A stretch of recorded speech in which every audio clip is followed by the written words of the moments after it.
Hey guys, welcome back to my channel. So it is the end of 2019, a new decade is right around the corner, and I thought it would be fun to look back at what I've been reading over this last year. But according to my list, I have read 24 books, which is all right. That's 2 books a month. Not terrible, but definitely a New Year's resolution is I want to read, God, at least more than that. And to be fair, a lot of these are big books. Anyway, I thought it would be fun to go over some of my favorite reads of the years and some of my least favorite. And luckily, I don't have an extensive least favorite, most disappointed, worst books. These are just the books that I've read over the course of this year, and the ones that I really liked and the ones I really didn't like. So let's get started. So I read a lot of books that I really liked. Sadie by Courtney Summers, a very intense but thrilling YA thriller that had a very interesting setup between first-person perspective with the main protagonist Sadie and a kind of like a podcast interview-like format that is switched back and forth between. It was a really not fun read because it's very dark, but it was an easy read to get through. Same with Dark Places by Gillian Flynn. Granted, Gillian Flynn's books are so dark and so nuts. I guess same with Grown Up, but that's hardly a book. It's a short, super short story. But I also enjoyed that. I can never get enough of her stories. I always read them in a few days, even if they're big books. Dark Places was not thin. It was like 500 pages, but I refused to eat. I stayed up as late as I could allow myself to try to get through this book because she's so good at having these cliffhanger chapter endings. Like, get to the end of the chapter and you're just like, oh, I can't stop reading. I have to know what happens next. I just finished this book on Audible the other day, but Ninth House by Leah Bardugo, who is the author of the YA series The Grisha Trilogy and the Six of Crows duology. And she wrote an adult fantasy book called Ninth House, which is this murder mystery in Yale with secret societies and covens dealing with witchcraft. I loved it. I could not get enough of it. I'm really a sucker of a murder mystery whodunit, but I genuinely thought it was very well written. I liked the format of going back and forth both with POVs but also with time. I thought the protagonist was really interesting because she's not a typical Yale student. She's like an ex-high school dropout drug addict, ex-drug addict, who's also a high school dropout. I found that to be extremely compelling, and same with Nevernight. Nevernight is one that I really liked. I definitely want to read more of the author being Jay Kristoff, and I'm very interested in reading the sequel. I did a spoiler review video about it recently, so if you want to hear all my thoughts about the book, go check that out. If I did a review about these specific books, I'll link them down in the description box. So if you have read Nevernight, if you have read the sequel, if you have read the series, please, for the love of God, let me know if it is worth pursuing, because the book ended in such a way where even though I like the world, I love the characters, I'm kind of hesitant about wanting to travel further into this series. So definitely let me know. And I also had that feeling about Darker Shade of Magic by V.E. Schwab. Loved the book, loved the world that was created, loved the magic system. I feel perfectly satisfied and I don't feel compelled to want to read more of it. And I had a friend recently who did read the sequel to Darker Shade of Magic and said it was not that good. If you have opinions about that, let me know down below. Although I like Darker Shade of Magic, I would still recommend that particular book to anybody, because even though it kind of leaves with some questions that could be answered, the main conflict, much like with Nevernight, the main conflict gets resolved, so it feels like it still could be a standalone book. But with both of those books, the writing are really good, the worlds are cool, the main protagonist rules, and there's just interesting dynamics and questions being asked. I really liked both of those, even if I'm unsure about the series that they're a part of. Speaking of authors that I want to explore more of, I read my first Brandon Sanderson book this year, that being the standalone Warbreaker. And after making several videos about Warbreaker, as well as exploring Brandon Sanderson Reddit thread, pretty much no one considers that his best book by any means. So I've always been interested in reading more because I loved Warbreaker. I thought it was great. I had such a fun time reading it. Like the characters, like the magic system, like the world that was created. Loved that it was standalone, actually. One of those books where the last 100 pages, I didn't want to blink because I was so into what I was reading. I'm definitely considering getting The Way of Kings on Audible, because that's such a ginormous book and it's easier to get through those with me if I can listen to them. Also, if you're a fan, let me know down below which avenue, because I know he has like YA books, but also his like really big crazy books like The Way of Kings. So I was like, which one should I explore first? Should I try Audible? Are his books on there any good? Let me know. Speaking of YA, I read a slew of YA fantasy books this year. One that I finally got the sequel for, even though I finished it literally in January of 2019. So it's almost exactly a year later that I finally got the sequel for it. But I've always liked the book, and that was Three Dark Crowns by Kendra Blake, I believe. The writing for a YA book I found very interesting because it was distant and distinct and precise. Not a lot of fluff, not a lot of purple prose, but I still felt like I understood the world. It's like because the writing was so blunt, it's like, oh, that's kind of how the world is. It's harsh, it's sharp, it's brutal. I mean, I finished that book with a gasp, and I've always been interested in reading the second one, and part of it is the way that these are titled. It is not made clear at all what the sequel to Three Dark Crowns is. I know that's weird, but it does not say on the covers like book 1, book 2, book 3. It's like Three Dark Crowns, and the sequel is One Dark Throne, and then the third one in the trilogy is like Two Dark Reigns or something like that. That's confusing, especially if you don't have something indicating what the 1, 2, and 3 in the books are supposed to do. Anyway, and speaking of easy reads, The Wrath in the Dawn, I'll include the author's name here, I can't think of it off the top of my head. It was like an airport read, like reading it on the plane, on vacation, and then reading it back. And I read it in the summer, loved it. That is a good, perfect, like when I think of a summer read, especially like for fantasy, perfect. I liked the protagonist, I liked the story. It's Indian inspired, about evil prince who marries a new girl every single day and then has her killed in the morning. And so he marries a new girl and they all know they're gonna die, and then they all do die. And then this like brave girl comes forward and like, I volunteer as tribute as your bride for this evil prince, and then you find out it's not all what it seems, and there's mystery involved, and they end up falling in love, and it's like, how does that happen? How does she fall in love with a monster? Great. Loved it. Like I said, Indian flair to it too. There is a fantasy element. The end of the book was actually very exciting. There is a sequel. My friend who recommended this book to me, the sequel, she said, not good. So I would still recommend The Wrath of Dawn, especially during the summertime. And then there are two authors, but two universes that have really encompassed my 2019 reading year. That is Joe Abercrombie's The First Law Trilogy and Sarah J. Maas, both with A Court of Thorns and Roses and Throne of Glass series. Now, Sarah J. Maas has been much more of a roller coaster.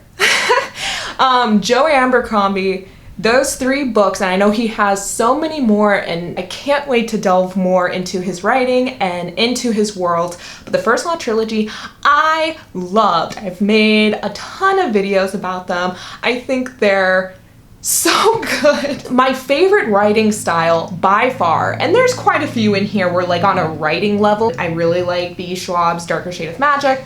I really liked Brandon Sanderson's Warbreaker, but I connected with, like on a writer to writer level, Joe Abercrombie's the most. It just makes me most excited to read. And I read the first book, The Blade Itself, and then the sequel books I listened to on Audible. They're so good. I would recommend everybody to just listen to them because the actor who reads them is unbelievable. Although, and I've made my feelings known in my First Law Trilogy review that I put out recently, I'm not thrilled with the ending. It's definitely not quite my cup of tea, but the journey getting to that point was so thrilling and so masterfully crafted and beautifully done and just good. Everybody I meet, I'm like, have you read The Blade Itself? Because you need to. Sarah J. Maas is a lot more polarizing. I have gotten several of my friends to listen or read her books. Some of them really like it the same way that I really like it. And some of them are like, why did you make me do that? That was garbage. And they'll tell me all the things that are wrong with it. And I'll be like, yeah, you're not wrong. I like Sarah J. Maas. I especially like Court of Thorns and Roses, that trilogy. She's indulgent. She's excessive. How she makes her characters go from point A to point B is borderline nonsensical at points. Kind of an inverse of Joe Abercrombie's First Law Trilogy, where the journey is so amazing. And this one is like, sometimes the journey is a complete wreck. But I've always really, really liked her endings. I have found them to be fantastic. And I have a feeling she knows her endings before she starts the books. And she's not always sure how she makes her characters get there, hence why it's like a train wreck sometimes. Her last book for the Throne of Glass series, which is a 6 or 7 book series, and they're all ginormous. But Kingdom of Ash is my favorite one, and I haven't talked about it too much. I haven't made a video about it. I finished it only like a few weeks ago, despite the fact that it is huge. It is a 33-hour-long audiobook. It's the end. It's the end of this series, and everything is more focused, and there's like such a clear one big battle and conclusion, and despite the fact there's all these POV characters, they're just all focused on this one thing, and it is some of the most creative storytelling. And she is not afraid to go to dark, weird places, things that I've never read. I like her. I like her books. I like her series. Some people just don't. I have a friend, she's recommended some good books that I have recommended on this list, but she cannot stand Sarah J. Maas. She cannot stand her books. And it's like, you know what? That's fine. It's a particular taste, but it's a taste I enjoy and I like to indulge in. But now it is the point in the evening where we need to talk about the worst books that I've read this year. I only stopped reading one of them. I think that's pretty good. That means I haven't run into too many truly terrible books. Truly, there was only one of them that I found utterly unreadable. Everything else, I think, can be more of a taste issue. And like I said, I finished them, so 2 of them are in the Throne of Glass series, and it is the 2nd book, Crown of Midnight, and the 5th book, Empire of Storms. They're Sarah J. Maas writing at their absolute worst. When I say nonsensical, I think about these books where I cannot follow what is happening at all. Characters are making decisions and saying things, and I literally cannot figure out what they're talking about. Why are they doing the things they're doing? I can still think of certain scenes in both these books that I still really like. Character interactions that I find very charming, or things that are like, yeah, like very like powerful and cool, especially in Empire of Storms, which is why I like it more than Crown of Midnight, is there were some things that happened, particularly with Manon and with Alid, that I'm like, that was cool, I liked that, more of that. But man, those books were not the most fun to get through. Made me very nervous about getting to that Kingdom of Ash, that 33-hour-long audiobook, which turned out to be my favorite. So, wild ride, Sarah J. Maas is. So this next book that I'm going to talk about, I hate to say is like a bad book. It's not a bad book. It's just an old book. It's the only classic that I read this year. If I was assigned to read this book in school, and I was forced to, I think I'd be into it. And it's a subject matter that I'm very into, and that's vampire. The book that I'm talking about is Dracula. Part of me is like glad I read it, I guess, to have that in my pantheon of knowledge. Probably one of the more exciting classics that I'll read, I would imagine. I could be wrong. Let me know your favorite classic books down below if you want. But it definitely felt like a chore to get through, and that's not the book's fault as much as I think it's just, it's 100 years old, or nearly 100 years old. I'm a modern girl, I have different reading tastes, and although there were some very creepy things with the vampires and stuff that I've never read before that I think were interesting, that I genuinely gave me the creeps sometimes, where I was like, ooh, God, like they were horrific. I'm glad this book exists because it was a trailblazer for other horror novels and the vampire genre in general, but not the most entertaining. Definitely could have used an editor. The climax was a joke. I haven't read a ton of classics, and I don't feel bad about not doing so. But I'm bearing the lead. The only book I DNF'd this entire year, and that is Sarah Rush, These Rebel Waves. And this like pissed me off that I couldn't finish it because I was so excited to read it. I had it in my TBR stack, and I was like, ooh, it's a YA with pirates, and it's a ragtag group of kids and different POVs. I am such a target audience for pirate books. I will most likely be into that, and yet I knew from almost the first page that there was something about this that was not working for me. It felt like there's a lot of things. Felt like there was an agenda they were trying to push. Obviously, it's not my favorite thing, but if the story is compelling enough, then like I can still look past it.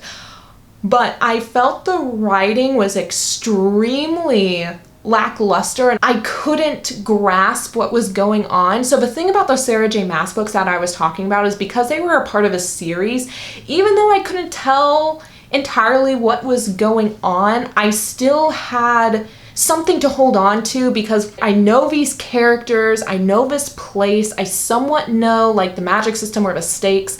Like there's something to anchor me to this world, even if what I'm going through right now is insane. When I don't know what's going on in like your first 3 chapters, I don't know, man. It's like I have nothing to tether me to your world. I have nothing to help me out because I'm lost. I'm lost. There's one POV character, the actual pirate in this book, who was interesting. A scoundrel, you know, had a bit of that Han Solo attitude to him.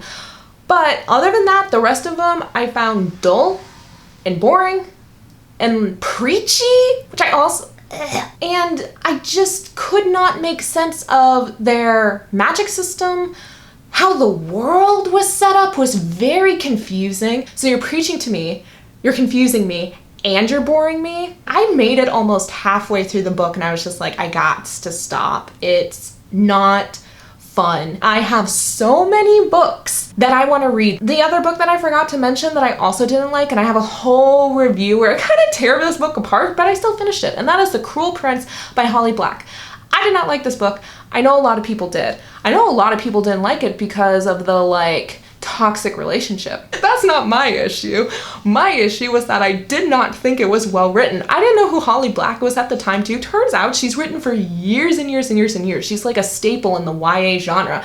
I had no idea. I wouldn't know it because it felt so like a second draft, a solid second draft where it's like, but this doesn't make sense and this isn't very fleshed out, and yet they just published it. However, there was something there that kept me going. I don't think it's good, I don't think it's well written, but I'm not bored. Anyway, leave down in the comments below the worst books that you've read this year, along with the best books that you read this year, because I'm always out to look for more books to read.